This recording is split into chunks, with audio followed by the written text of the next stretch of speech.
Alright, so I finished reading How to Be a Normal Person by T.J. Klune, who just came out with the book The House in the Cerulean Sea earlier this year that everybody's been talking about on BookTube, which sounds really cute. As far as I can tell, he seems to mostly have written a bunch of what look like self-published, like, gay romance novels. Which is sort of what this book is. I don't know. I'm not very up on my genres outside of kind of the very obvious ones that I do read a lot, but I think this was a romance novel. Okay, but it was about two guys falling in love, so I guess it was, but the cover is also just like a pot leaf. So, a little atypical.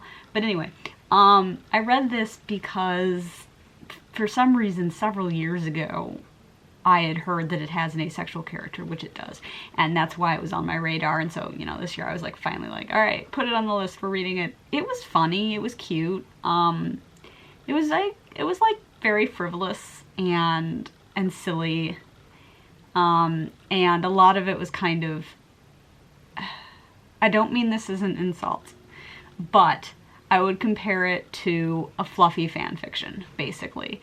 Like, it was, and I love fan fiction, I read it, you know, and I have a lot of fun with it, but that's more what it felt like than, like, a real book, which I know is weird. Some of that's probably because this is just not the kind of thing I read normally in books, so I'm just like, oh, it's about a fluffy relationship thing, well then it must be fan fiction somehow. Obviously it's not, but you know. Yeah, but I thought it was cute. It was like,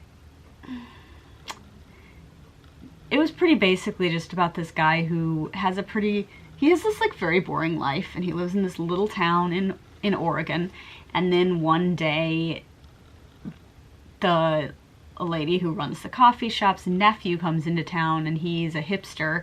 There's so many hipster jokes in this book. And he also like writes novels for a living, and this is what he does. And he wanted to kind of get out of LA and be somewhere else for a while, and so he moved.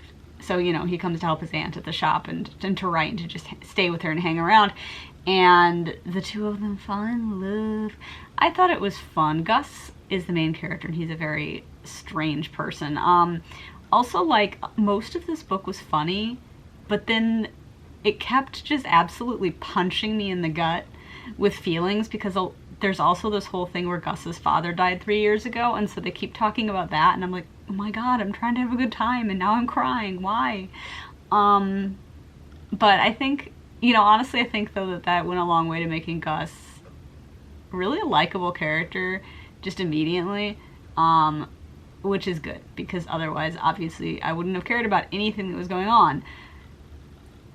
Because, like, nothing happens in this book. It's just, like, he meets Casey, and he decides that he needs to get internet, because he's never had the internet at his house. And he needs the internet to, like, figure out how to be more normal so that Casey will want to spend time with him. I don't know. And so Casey is the asexual character, and that comes up pretty quickly.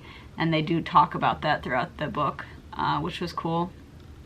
And probably my favorite thing about it was this elderly lady biker gang called the We Three Queens, who are like Gus's only friends.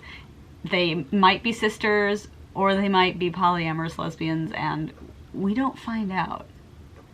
Like, it's a secret. Like, the book ends with this getting cut off of them about to actually reveal. I would lean on the side of they're polyamorous lesbians, because I think that's a lot more fun, and at least one of them definitely is a lesbian. So, like, and like, we already know that, so I don't know, this doesn't matter, but I'm just mentioning it because it was fun. It was just kind of like quirky, small town, weird people, and yeah, I don't know, it was cute. And yeah, I weirdly have never heard anybody on BookTube talk about it. For some reason, like, because I've known some people reading, you know, The House in the Cerulean Sea, and then wanting to read something else by T.J. Klune, for some reason they've all picked up this, like, gay werewolf romance book that he wrote that I don't know anything about, but I'm like, okay. I'm not really interested in any of his other books, except House in the Cerulean Sea does sound pretty great. So I might read that at some point, but we'll see. Anyway, so just, yeah, it was fun.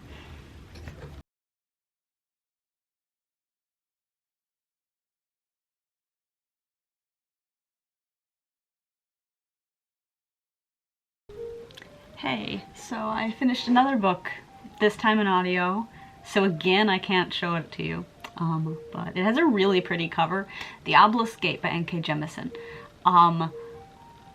Yeah, so this is the sequel to the 5th season, so the second book of the trilogy, The Broken Earth.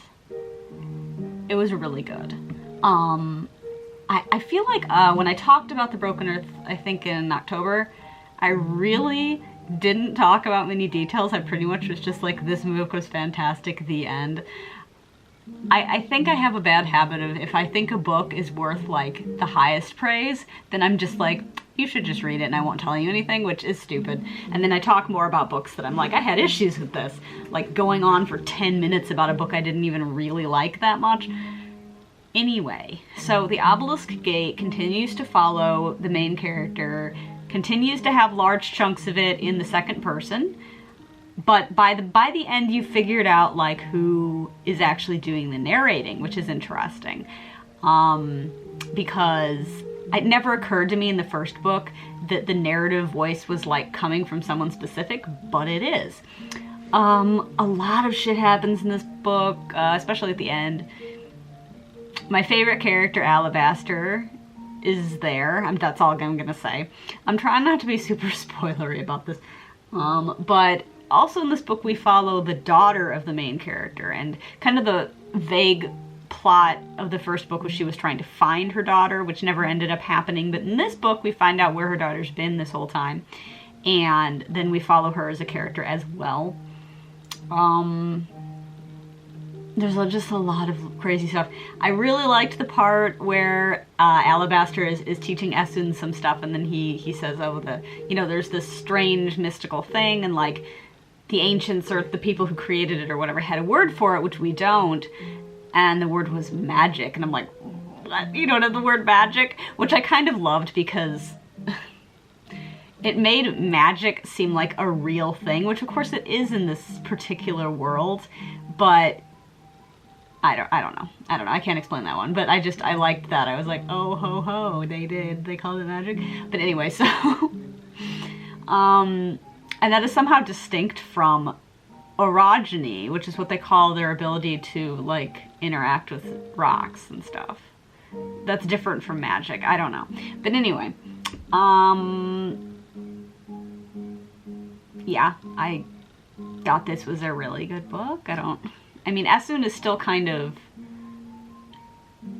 she's a good character to follow, but like,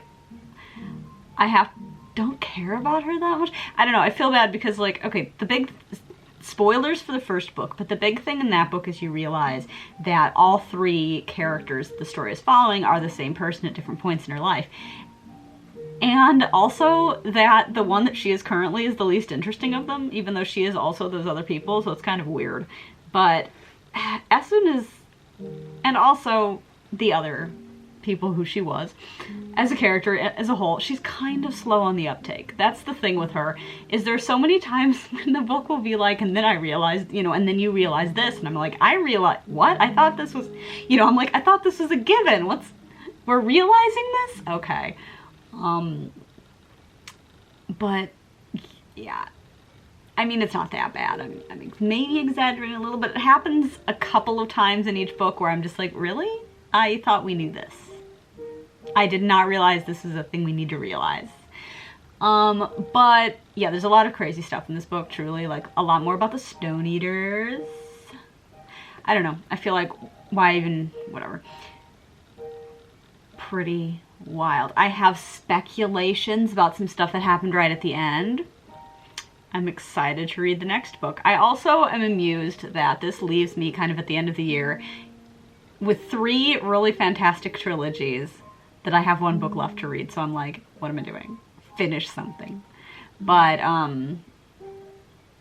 yeah.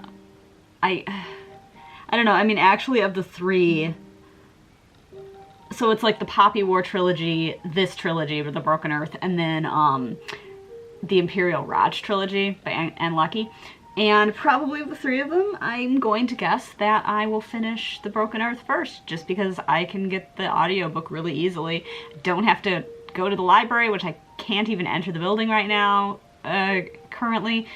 And that's changed. Like, we could for a while, but now they're back to just doing a curbside pickup of books thing, and I'm like, I don't know if I want to figure out how that works. So I'm just hoping it doesn't last super long before I start really needing a library, but then maybe I'll figure it out. I don't know. And I don't know when I'm going to get my hands on The Burning God, even though I'm dying to read The Burning God. Okay, none of this is important to this review. Yeah, it was a really good book. I'm really excited to read The Stone Sky. Wahoo.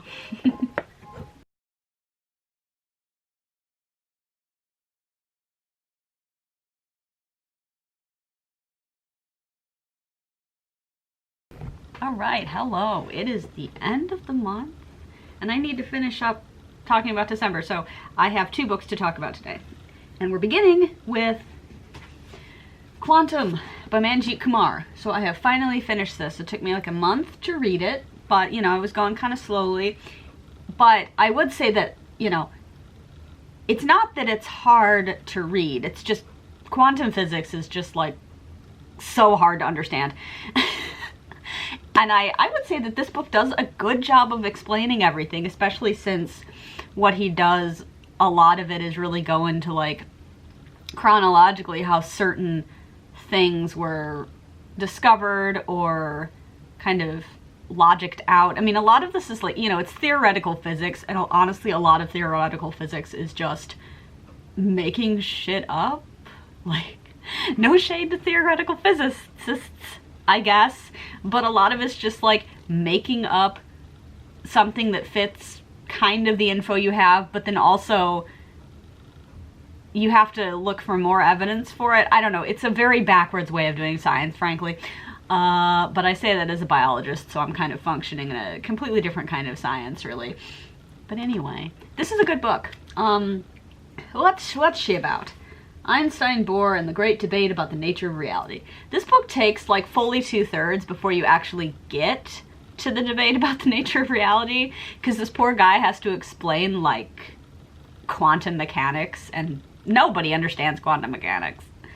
But it's, yeah, I mean, it is not just about Einstein and Bohr, it's also about Schrödinger and Heisenberg and Planck and Born and Pauli and some other people whose names aren't coming to my mind right now. I don't need to list them all. It's interesting, and it's, you know, it talks about like their lives as well, mostly relating to physics, of course, but, you know, it'll be like, oh, he's at this university and then he gets a job at this other university, and of course all of this was happening late teens through the 20s into the early 30s, and in the 30s, you know, the Germans collectively lost their minds, and it was anti-Semitism time up in Europe. So anyway, obviously that affected Einstein and a few of the other scientists that are important in this book, and anybody living in Germany. And actually before that, the German scientists had an additional issue of, like, after World War I, everybody was mad at them and wouldn't invite them to conferences. I don't know, I feel like the book was not entirely clear about how, like, official that was, that just, like, Germans didn't get invited to international science conferences. I don't know. Anyway, and then eventually they stopped doing that, but there was one bit where the King of Brussels, not the King of Brussels, the King of Belgium was going to invite Einstein to a conference, and Einstein was like, no, I'm not gonna go unless you know, I'm not gonna go as a special person, like, unless you open it up to all Germans. Like, it was still a no German zone, but it was like, well, we'll invite Einstein because he is special. And Einstein's like, well, I don't know, whatever. Germany did not deserve that loyalty, frankly, at that time, but hey, whatever. I'm just rambling, frankly. I thought this was a good book. That's what I'm trying to say. I did think this was a good book. I thought it was, like, well written and interesting and as clear as something about quantum mechanics can be, because some of it is just so fucking esoteric and you're just like 20 layers deep into trying to comprehend literally the nature of reality. It's like, basically, do things still exist if we are not observing them at a quantum level? And the answer is maybe no. I'm a little unclear as to where we come down on what side. I think some of it is more philosophical than scientific, really, and it's just kind of a question of how you interpret it. But anyway, whatever. It's a good book, and I'm glad I finally read it. I got this for Christmas a couple years ago. I asked for it, and then I just never read it. So now I have. Okay.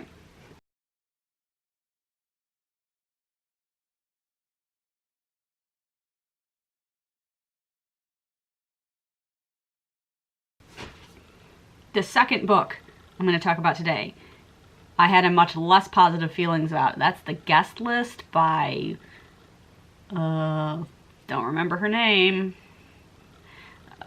a woman. That's what I can tell you about the author. She had 2 names. Yeah, I don't remember it. But this book, I know it just won the Goodreads Best Mystery or whatever. A few months ago, I decided, hey, I'm kind of interested in reading this. So I put a hold on it at Libby, and I finally got it a couple weeks ago. I finally read it. I finished it today. I did not really like it. I don't know. It's hard to explain because I feel like there were good things about it, but there was also a lot of just, but why about it? Like, for one thing, I'm listening to it and I realized, you know, okay, it's a murder mystery, right? That's what I was told. And I'm listening to it and I'm like, you know, a lot of murder mysteries take some time to get to the actual killing, and that's fine. You need setup of the characters. I get it. But I realized, oh my god, I'm 70% of the way through the book and there is still not a dead body. And I only got the official who died this morning. What the fuck? Right? So like, a full 80 or so % of the way into the book, you find out who gets murdered, because the majority of it is set before that.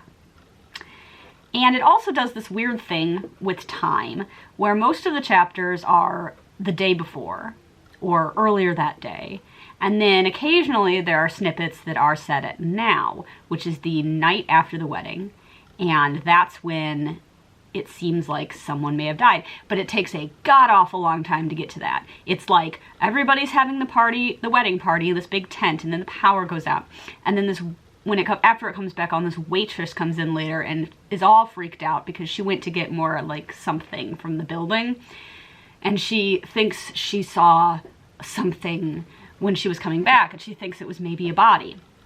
But she's freaked out and she's not really sure, and also there's this big storm and it's dark, you know. So the ushers, which I guess is what they call groomsmen over there in England/Ireland. The book is set on an island off the west coast of Ireland, for the record. But the characters are mostly English. And anyway, so the ushers, who are a bunch of big D-bags, couldn't stand any of them, but that's sort of the point maybe. Anyway, they were like, oh yeah, we're gonna go out there and find out what's going on. And then there was just several, like, you would keep going back to this, and it's just them wandering around, trying not to get, like, sucked into the bog. And then, like, fucking finally, they find the body. Now, but like I say, there were some good things about this. I just don't know that it all pulled together that well, and I felt like it was awkward because there's so much setup, and then kind of the last, say, third of the book, where you're really learning all of these things and like, oh, this one character did bad stuff involving a couple of the other characters, or a couple of the other characters. It's like a whole thing, some of which is, I think, a little bit too coincidental for my taste. And, you know, basically you get the revelations and nobody's even dead yet. And then you get bits suddenly from the murder victim's perspective once you kind of know that that's the murder victim. And then, like, and then it turns out the person who killed them, I'm trying to be vague, but, like, I don't like want to spoil this book because it did come out this year, but also who cares? And also, I don't know how non-spoilery I can be while still talking about the issues I had, really, but I don't know, I just, listen, there were good things about this, absolutely. It's just, it did not all work for me, and I was getting annoyed by that, and I was also just reading it like, I want a murder mystery. I don't want, you know, and maybe I'm just boring, but I want my murder mysteries to, like, have a dead guy, and then we spend some time, and, like, after the murder, we find out about all this other stuff. I find that more interesting. Like say, I know it's been done before, of course, that's how they work, right? But like in Murder on the Orient Express, the guy gets murdered, and then as the book goes on, you find out more and more, you know, the people who have reason to hate him and all the terrible things he's done. Or like, I guess the one very specific terrible thing in that book. But, whatever. I should not compare things to Murder in the Orient Express, because obviously that book's a masterpiece, but like, I don't know, this book. Like, and I also felt like I didn't feel for some of the characters the way I should have. I just thought they were kind of annoying. I thought, like, I don't know, it's just, the explanation for why the sister was so freaked out all the time was kind of like, I guess I get why she'd be uncomfortable, but also like, what he did wasn't that terrible. It wasn't like, I don't know, it wasn't like he committed a crime. Anyway. But then, like, I don't know, whatever, enough. I'm just gonna say, I did not love it. I know it was popular, it won that Goodreads, like, best mystery. But, I wouldn't have voted for it. I don't know what I would have voted for. I don't know what else was on there, because I never vote, because, like, literally, I don't read books the year they come out most of the time. This is the second book published in 2020 that I have read. The other one was The Splendid and the Vile. I don't know if that was up for any kind of awards, but like I can't choose. I don't think it was. I can't choose between, you know, books I haven't read. But anyway, it's just, it's an awkward way to do. And then like they announced the, like, the initial list or whatever that you vote off of in like mid-October, which is crazy early. The year is not over. And it's based on, like, I think it's based on just like user engagement with particular books. So it's not necessarily these are the ones that have been specifically read most or given highest star ratings. It's like a bunch of stuff mixed in. I don't really know, but it's kind of confusing to me. I think it would make more sense to do it the next year, because then at least the year is over, you've had more time to read the books, and I mean, it's never going to be like anything but obviously a popularity contest, which makes perfect sense.